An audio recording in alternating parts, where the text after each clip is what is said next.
A AgriShow entra no seu segundo dia e a gente também.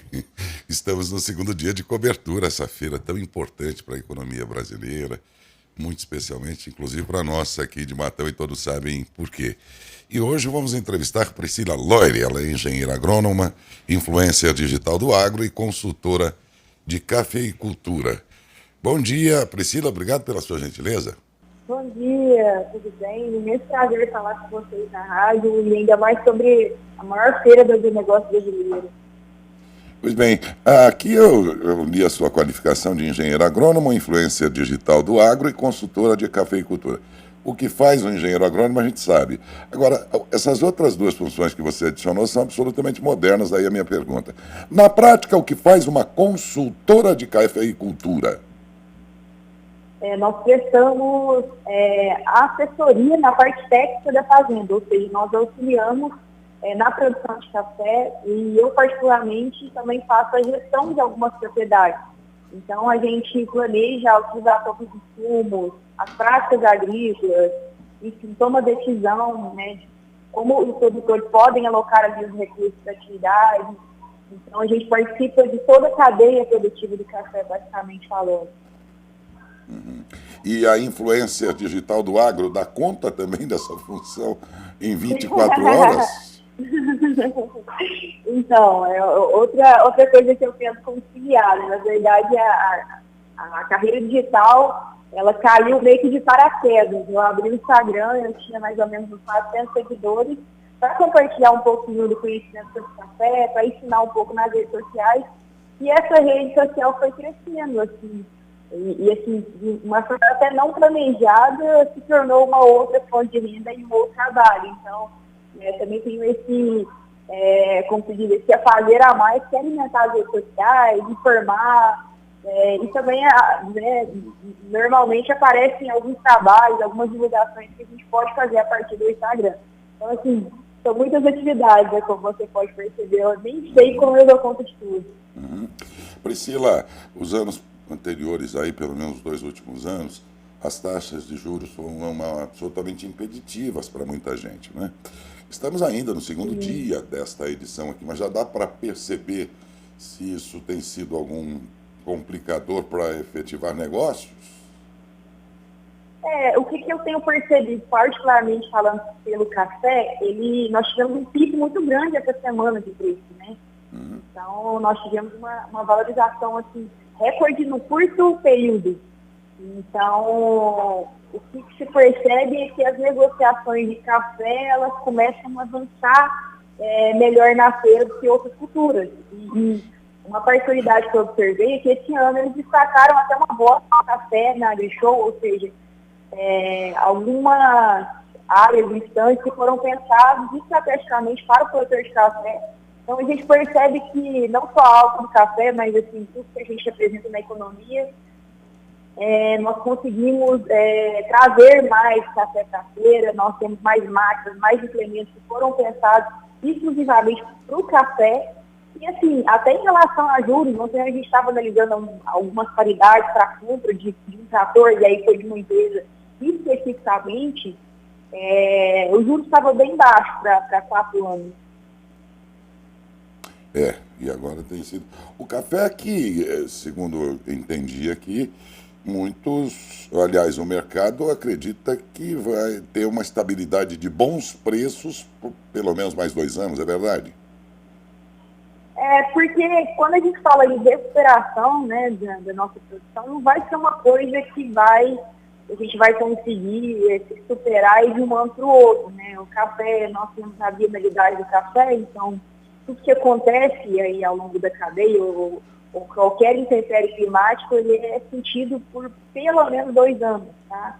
Então a gente acredita que não vai ser tão fácil assim recuperar a nossa produção de café arábica.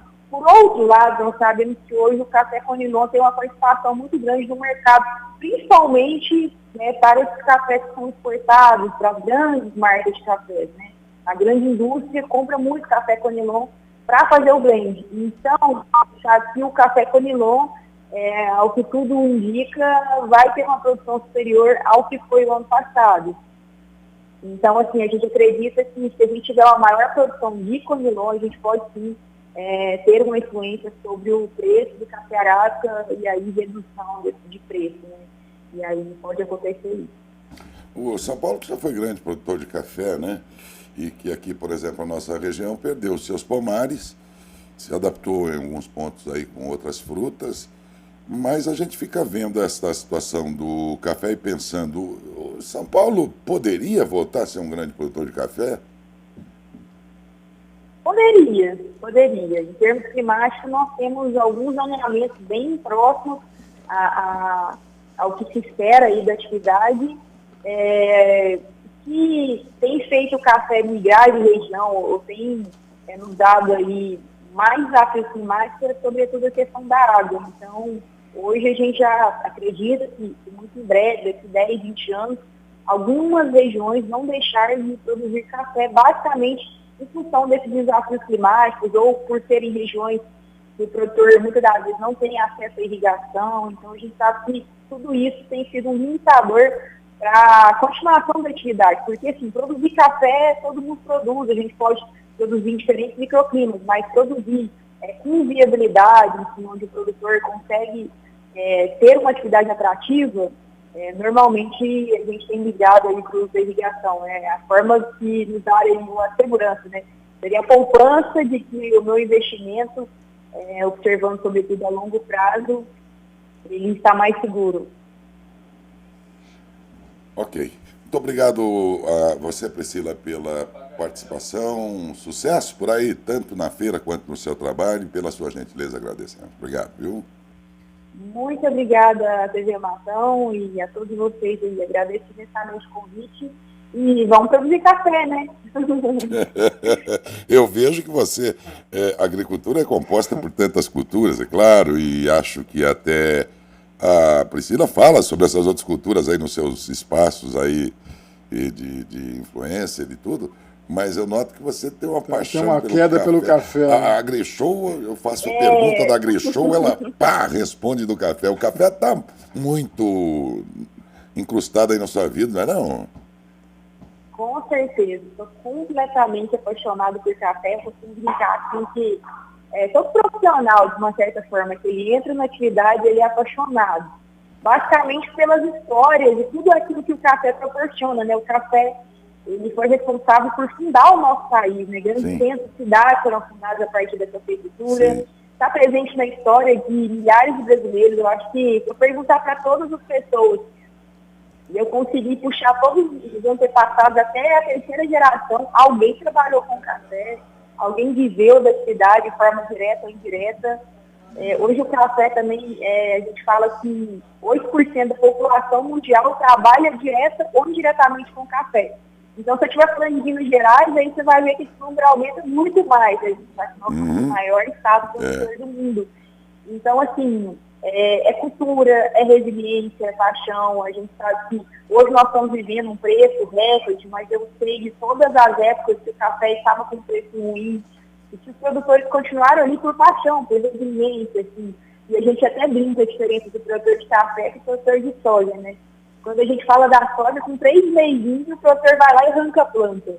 O café, com 30 anos, se eu falar com um cafeicultor que eu preciso renovar a lavoura dele, ele vai chorar muito. Mas ele se apaixona, né? Ele tem apego pela cultura, é verdade. Muito obrigado mais uma vez. Obrigado, bom dia, Priscila. Bom dia, forte abraço. Conversamos com a Priscila Loiri, que é engenheira agrônoma, influência digital do agro e consultora de cafeicultura.